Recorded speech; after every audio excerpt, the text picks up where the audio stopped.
మనకి టాలీవుడ్లో ఇలాంటి కాన్సెప్ట్తో కానీ ఇలా women centric from the beginning till the end అన్న కైండ్ ఆఫ్ నోట్తో కానీ అన్న కైండ్ ఆఫ్ ప్రెజెంటేషన్తో కానీ వచ్చే సినిమాలు చాలా చాలా అరుదు.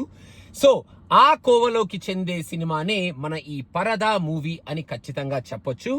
This movie might not be for everybody. ఎటువంటి కమర్షియల్ ఎలిమెంట్స్ ని లోపలికి తీసుకురాకుండా ఆయన పాయింట్ ని ఈ సినిమాలో చాలా స్ట్రైట్ ఫార్వర్డ్ గా చెప్పడం జరిగిందనమాట. అందుకని ఈ సినిమా కొంచెం off beat kind of movie లాగా అయ్యిందా, కొంచెం award based and art based cinema లాగా అయ్యిందా అనే కైండ్ ఆఫ్ ఫీలింగ్స్ మనకి కొన్ని షార్ట్స్ లో కొన్ని సీన్స్ లో ఈ మూవీ వెళ్లే ప్యాటర్న్ లో అనిపించే ఛాన్సెస్ ఉన్నాయి. ఫస్ట్ హాఫ్ లో ఈ సినిమా స్టార్ట్ అవడం ఒక వెరీ ఇంట్రెస్టింగ్ సీన్ తో, అసలు ఎందుకు వేసుకుంటున్నారు వీళ్ళు పరదా అనే ఎపిసోడ్ తో స్టార్ట్ అయ్యి, దాని తర్వాత మన అనుపమకి ఒక ప్రాబ్లం క్రియేట్ అయ్యి ఆ ప్రాబ్లం కి సొల్యూషన్ కోసం ఒక ట్రావెల్ జర్నీ లాగా ఈ సినిమా స్టార్ట్ అయ్యి, ఫస్ట్ హాఫ్ లో జస్ట్ క్యారెక్టర్ ఎస్టాబ్లిష్మెంట్స్ ఆ జర్నీని మనకి జస్ట్ ఇంట్రడ్యూస్ చేసి మనకి సినిమా ఈ స్టైల్లో వెళ్ళబోతుంది అని కైండ్ ఆఫ్ ఒక చిన్న గ్లిమ్స్ అయితే చూపిస్తారనమాట. ఫస్ట్ హాఫ్ లో కొంచెం లైట్ గా కామెడీ కోసం చిన్న ఎలిమెంట్స్ కొన్ని పెట్టుకున్నారు. They are good. కాకపోతే మరి outside the box elements వచ్చేసినాయి, ఈ సినిమాని డిస్టర్బ్ చేసేసినాయి అని లేకుండా go with the flow kind of comedy elements ఇక్కడ అక్కడ కొన్ని సీన్స్ ఉన్నాయి. They are okay.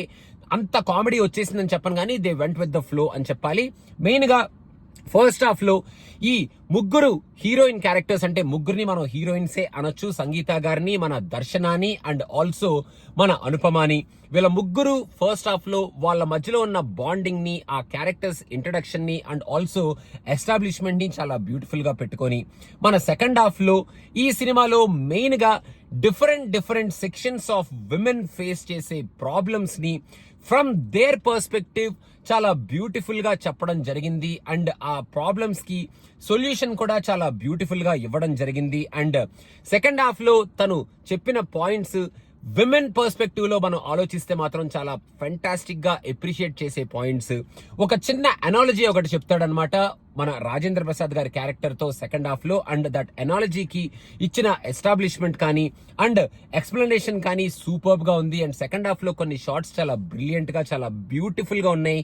And the way these 3 characters react in the second half from the first half, ఈ 3 క్యారెక్టర్లు ఎలా చేంజ్ అవుతారు in the second half from the first half, ఆ transition కూడా చాలా బ్యూటిఫుల్ గా చూపించి లాస్ట్ క్లైమాక్స్ లో ఈ పరదా అనే దానికి ఒక మంచి హై ఇచ్చే కైండ్ ఆఫ్ ఒక మంచి క్లైమాక్స్ ని ఇచ్చి ఈ సినిమాని చాలా సిన్సియర్ గా స్టార్ట్ చేసి చాలా సిన్సియర్ గా ఎండ్ చేసిన ఒక women centric film which is very rare in Tollywood అన్న రేంజ్ లో ఈ సినిమాని తీశాడు మన ప్రవీణ్ అని మన చేత అనిపించేలాగా ఈ సినిమాని లాస్ట్ లో ఎండ్ చేస్తాడు అన్నమాట.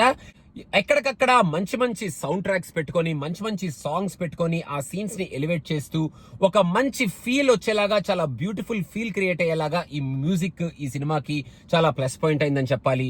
And Anupama definitely undoubtedly did her career best performance.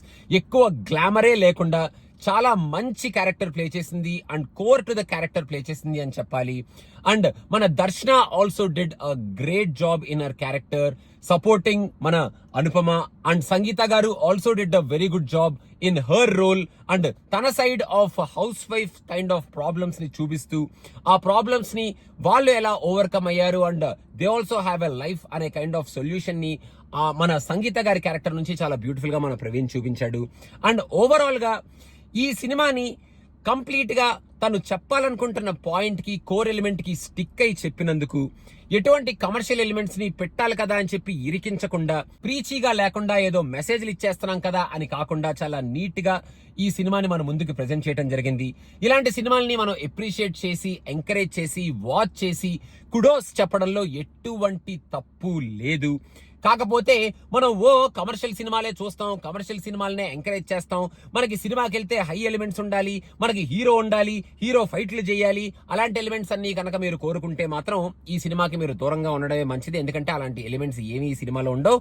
కాకపోతే మీరు కనుక థియేటర్ కి అప్రిషియేట్ చేద్దాం, అసలు ఏమిటి పరదా అని తెలుసుకుందాం, ఈ విమెన్ సెంట్రిక్ స్టోరీని మన వాడు ఎలా చెప్పాడు అనేది చూద్దాం అని కనుక వెళ్తే you will definitely appreciate the way of story telling and the way these problems were dwelt and also the sincere presentation of the story and last లో చాలా నీట్ గా తీసావు మా ప్రవీణ్ అనుకొని ఇది కమర్షియల్ సినిమా అవ్వదు కానీ maybe award based and art kind of cinema అవ్వచ్చేమో అనుకుంటూ ఇంకా మన ఆడియన్స్ ఈ సినిమాని ఎలా రిసీవ్ చేసుకుంటారు అని అనుకొని మనం అప్రిషియేట్ అయితే చేసి థియేటర్ నుంచి బయటకు వచ్చేయచ్చు అనమాట.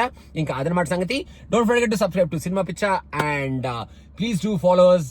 మన let's talk on War 2 and Coolie are coming very soon. Thank you so much.